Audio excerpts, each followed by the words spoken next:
Fala galera, beleza? Aqui é o Gustavo, espero que todos estejam bem. Vamos dar sequência à leitura da Bíblia em 365 dias, aqui na Bíblia 365, versão NVI. Hoje, leitura do dia 18 de agosto, leitura de número 230. A parte do Velho Testamento está em Ester 1:1 a 3:15. Foi no tempo de Xerxes, que reinou sobre 127 províncias, desde a Índia até a Etiópia. Naquela época, o rei Xerxes reinava em seu trono na cidadela de Suzã e, no terceiro ano de seu reinado, deu um banquete a todos os seus nobres e oficiais. Estavam presentes os líderes militares da Pérsia e da Média, os príncipes e os nobres das províncias. Durante 180 dias ele mostrou a enorme riqueza de seu reino e o esplendor e a glória da sua majestade. Terminados esses dias, o rei deu um banquete no jardim interno do palácio de 7 dias, para todo o povo que estava na cidadela de Suzã, do mais rico ao mais pobre. O jardim possuía forrações em branco e azul, presas com cordas de linho branco e tecido roxo, ligadas por anéis de prata a colunas de mármore. Tinha assentos de ouro e de prata num piso de mosaicos de pórfiro, mármore, madrepérola e outras pedras preciosas. Pela generosidade do rei, o vinho real era servido em grande quantidade, em diferentes taças de ouro. Por ordem real, cada convidado tinha permissão de beber o quanto desejasse, pois o rei tinha dado instruções a todos os mordomos do palácio que os servissem à vontade. Enquanto isso, a rainha Vasti também oferecia um banquete às mulheres, no palácio do rei Xerxes. No 7º dia, quando o rei Xerxes já estava alegre por causa do vinho, ordenou aos 7 oficiais que o serviam, Meumã, Bista, Harbona, Bigtá, Abagtá, Zetar e Carcas, que trouxessem à sua presença a rainha Vasti, usando a coroa real. Ele queria mostrar aos seus súditos e aos nobres a beleza dela, pois era de fato muito bonita. Quando, porém, os oficiais transmitiram a ordem do rei à rainha Vasti, esta se recusou a ir, e o rei ficou furioso e indignado. Como era costume o rei consultar especialistas em questões de direito e justiça, ele mandou chamar os sábios que entendiam das leis e que eram muito amigos do rei: Carcena, Setar, Adamata, Tarsis, Meres, Marcena e Memucã.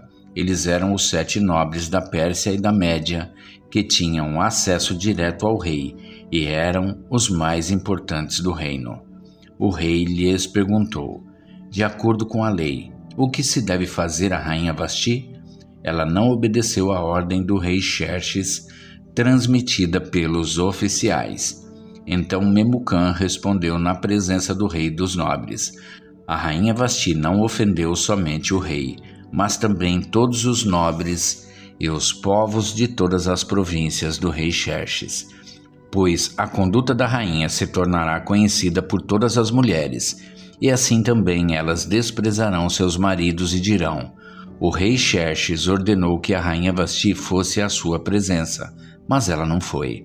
Hoje mesmo as mulheres persas e medas da nobreza que ficarem sabendo do comportamento da rainha agirão da mesma maneira com todos os nobres do rei. Isso provocará desrespeito e discórdia sem fim. Por isso, se for do agrado do rei, que ele emita um decreto real e que seja incluído na lei irrevogável da Pérsia e da Média, determinando que Vasti nunca mais compareça na presença do rei Xerxes. Também dê o rei a sua posição de rainha a outra que seja melhor do que ela. Assim, quando o decreto real for proclamado em todo o seu imenso domínio, todas as mulheres respeitarão seus maridos, do mais rico ao mais pobre. O rei e seus nobres aceitaram de bom grado o conselho, de modo que o rei pôs em prática a proposta de Memucã. Para isso, enviou cartas a todas as partes do reino, a cada província e a cada povo em sua própria escrita e em sua própria língua, proclamando que todo homem deveria mandar em sua própria casa. Algum tempo depois, quando cessou a indignação do rei Xerxes, ele se lembrou de Vasti, do que ela havia feito e do que ele tinha decretado contra ela. Então os conselheiros do rei sugeriram que se procurassem belas virgens para o rei e que se nomeassem comissários em cada província do império, para trazerem todas essas lindas moças ao harém da cidadela de Suzã. Elas estariam sob os cuidados de Hegai, oficial responsável pelo harém, e deveriam receber tratamento de beleza. A moça que mais agradasse o rei seria a rainha, em lugar de Vasti. Esse conselho agradou o rei, e ele o pôs em execução. Nesse tempo vivia na cidadela de Suzã um judeu chamado Mardoqueu, da tribo de Benjamim, filho de Jair, neto de Simei e bisneto de Quis. Ele fora levado de Jerusalém para o exílio por Nabucodonosor, rei da Babilônia, entre os que foram levados prisioneiros com Joaquim, rei de Judá. Mardoqueu tinha uma prima chamada Hadassa, que havia sido criada por ele, por não ter pai nem mãe. Essa moça, também conhecida como Ester, era atraente e muito bonita, e Mardoqueu a havia tomado como filha quando o pai e a mãe dela morreram. Quando a ordem e o decreto do rei foram proclamados, muitas moças foram trazidas à cidadela de Suzã e colocadas sob os cuidados de Hegai. Ester também foi trazida ao palácio do rei e confiada a Hegai, encarregado do harém. A moça o agradou e ele a favoreceu. Ele logo lhe providenciou tratamento de beleza e comida especial. Designou-lhe 7 moças escolhidas do palácio do rei e transferiu-a junto com suas jovens para o melhor lugar do harém. Ester não tinha revelado a que povo pertencia nem a origem da sua família, pois Mardoqueu a havia proibido de fazê-lo. Diariamente ele caminhava de um lado para outro perto do pátio do harém para saber como Ester estava e o que lhe estava acontecendo. Antes de qualquer daquelas moças apresentar-se ao rei Xerxes, devia completar 12 meses de tratamento de beleza prescritos para as mulheres, 6 meses com óleo de mirra e 6 meses com perfumes e cosméticos. Quando iam apresentar-se ao rei, a moça recebia tudo o que quisesse levar consigo do harém para o palácio do rei. À tarde ela ia para lá e de manhã voltava para outra parte do harém, que ficava sob os cuidados de Saasgás, oficial responsável pelas concubinas. Ela não voltava ao rei, a menos que dela ele se agradasse e a mandasse chamar pelo nome. Quando chegou a vez de Ester, filha de Abiail, tio de Mardoqueu, que a tinha adotado como filha, ela não pediu nada além daquilo que Hegai, oficial responsável pelo harém, sugeriu. Ester causava boa impressão a todos os que a viam. Ela foi levada ao rei Xerxes, à residência real, no 10º mês, o mês de Tebet, no 7º ano do seu reinado. O rei gostou mais de Ester do que de qualquer outra mulher. Ela foi favorecida por ele e ganhou sua aprovação mais do que qualquer das outras virgens. Então ele colocou nela uma coroa real e tornou-a rainha em lugar de Vasti. O rei deu um grande banquete, o banquete de Ester, para todos os seus nobres e oficiais. Proclamou feriado em todas as províncias e distribuiu presentes por sua generosidade real. Quando as virgens foram reunidas pela segunda vez, Mardoqueu estava sentado junto à porta do palácio real.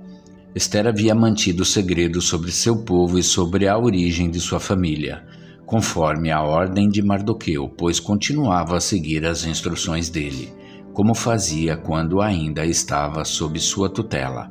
Um dia, quando Mardoqueu estava sentado junto à porta do palácio real, Bigtã e Teres, 2 dos oficiais do rei que guardavam a entrada, estavam indignados e conspiravam para assassinar o rei Xerxes. Mardoqueu, porém, descobriu o plano e o contou à rainha Ester, que, por sua vez, passou a informação ao rei, em nome de Mardoqueu. Depois de investigada a informação e descobrindo-se que era verdadeira, os 2 oficiais foram enforcados. Tudo isso foi escrito nos registros históricos na presença do rei. Depois desses acontecimentos, o rei Xerxes honrou Ramã, filho de Hamedata, descendente de Agag, promovendo-o e dando-lhe uma posição mais elevada do que a de todos os demais nobres. Todos os oficiais do palácio real curvavam-se e prostravam-se diante de Ramã, conforme as ordens do rei. Mardoqueu, porém, não se curvava nem se prostrava diante dele. Então os oficiais do palácio real perguntaram a Mardoqueu: por que você desobedece à ordem do rei? Dia após dia eles lhe falavam, mas ele não lhes dava atenção e dizia que era judeu. Então contaram tudo a Ramã, para ver se o comportamento de Mardoqueu seria tolerado. Quando Ramã viu que Mardoqueu não se curvava nem se prostrava, ficou muito irado. Contudo, sabendo quem era o povo de Mardoqueu, achou que não bastava matá-lo. Em vez disso, Ramã procurou uma forma de exterminar todos os judeus, o povo de Mardoqueu, em todo o império de Xerxes. No primeiro mês do 12º ano do reinado do rei Xerxes, no mês de Nissan, lançaram o pur, isto é, a sorte, na presença de Ramã, a fim de escolher um dia e um mês para executar o plano, e foi sorteado o 12º mês, o mês de Adar. Então Ramã disse ao rei Xerxes: existe certo povo disperso e espalhado entre os povos de todas as províncias do teu império, cujos costumes são diferentes dos de todos os outros povos e que não obedecem às leis do rei. Não convém ao rei tolerá-los. Se for do agrado do rei, que se decrete a destruição deles, e eu colocarei 350 toneladas de prata na tesouraria real à disposição para que se execute esse trabalho. Em vista disso, o rei tirou seu anel selo do dedo, deu-o a Ramã, o inimigo dos judeus, filho de Hamedata, descendente de Agag, e lhe disse: fique com a prata e faça com o povo o que você achar melhor. Assim, no 13º dia do primeiro mês, os secretários do rei foram convocados. Ramã ordenou que escrevessem cartas na língua e na escrita de cada povo aos sátrapas do rei, aos governadores das várias províncias e aos chefes de cada povo. Tudo foi escrito em nome do rei Xerxes e selado com o seu anel. As cartas foram enviadas por mensageiros a todas as províncias do império com a ordem de exterminar e aniquilar completamente todos os judeus, jovens e idosos, mulheres e crianças, num único dia, o 13º dia do 12º mês, o mês de Adar, e de saquear os seus bens. Uma cópia do decreto deveria ser publicada como lei em cada província e levada ao conhecimento do povo de cada nação, a fim de que estivessem prontos para aquele dia. Por ordem do rei, os mensageiros saíram às pressas, e o decreto foi publicado na cidadela de Suzã. O rei e Ramã assentaram-se para beber, mas a cidade de Suzã estava em confusão. Agora a parte do Novo Testamento, em 1 Coríntios 11, de 17 a 34. Entretanto, nisto que vou dizer não os elogio, pois as reuniões de vocês mais fazem mal do que bem. Em primeiro lugar, ouço que, quando vocês se reúnem como igreja, há divisões entre vocês, e até certo ponto eu o creio, pois é necessário que haja divergência entre vocês, para que sejam conhecidos quais entre vocês são aprovados. Quando vocês se reúnem, não é para comer a ceia do Senhor, porque cada um come sua própria ceia sem esperar pelos outros. Assim, enquanto um fica com fome, outro se embriaga. Será que vocês não têm casa onde comer e beber? Ou desprezam a igreja de Deus e humilham os que nada têm? Que direi? Eu os elogiarei por isso?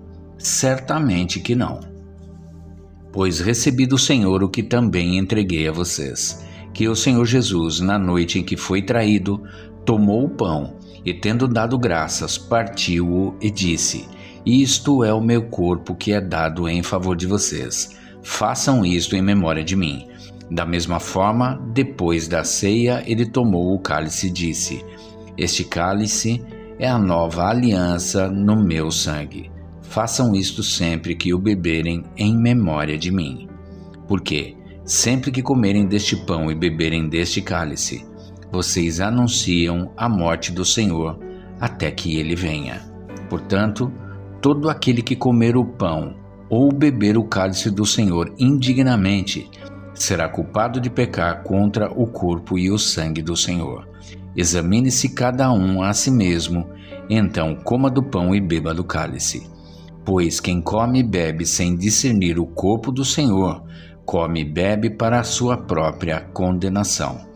Por isso há entre vocês muitos fracos e doentes, e vários já dormiram. Mas, se nós tivéssemos o cuidado de examinar a nós mesmos, não receberíamos juízo. Quando, porém, somos julgados pelo Senhor, estamos sendo disciplinados para que não sejamos condenados com o mundo. Portanto, meus irmãos, quando vocês se reunirem para comer, esperem uns pelos outros. Se alguém estiver com fome, coma em casa, para que, quando vocês se reunirem, isso não resulte em condenação. Quanto ao mais, quando eu for, darei instruções a vocês.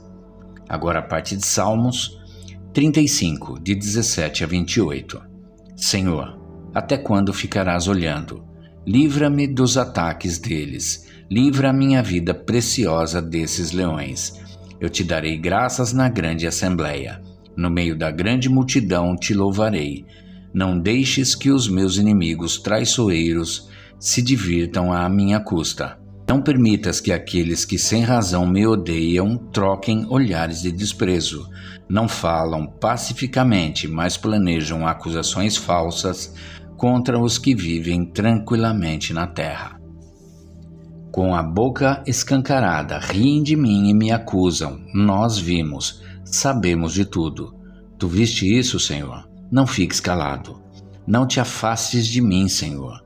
Acorda, desperta, faze-me justiça. Defende minha causa, meu Deus e Senhor. Senhor, meu Deus, tu és justo. Faze-me justiça para que eles não se alegrem à minha custa. Não deixes que pensem, era isso que queríamos, nem que digam, acabamos com ele. Sejam humilhados e frustrados todos os que se divertem à custa do meu sofrimento. Cubram-se de vergonha e desonra todos os que se acham superiores a mim. Cantem de alegria e regozijo todos os que desejam ser provada a minha inocência e sempre repitam, o Senhor seja engrandecido. Ele tem prazer no bem-estar do seu servo. Minha língua proclamará a tua justiça e o teu louvor o dia inteiro. Agora a parte de Provérbios 21, 19 e 20. Melhor é viver no deserto do que com uma mulher briguenta e amargurada. Na casa do sábio, há comida e azeite armazenados, mas o tolo devora tudo o que pode. E é isso, gente. Chegamos ao final da leitura do dia 18 de agosto, leitura de número 230. E amanhã a gente retorna para a sequência desta leitura. Espero que todos tenham um excelente dia e que Deus abençoe a vida de cada um de vocês.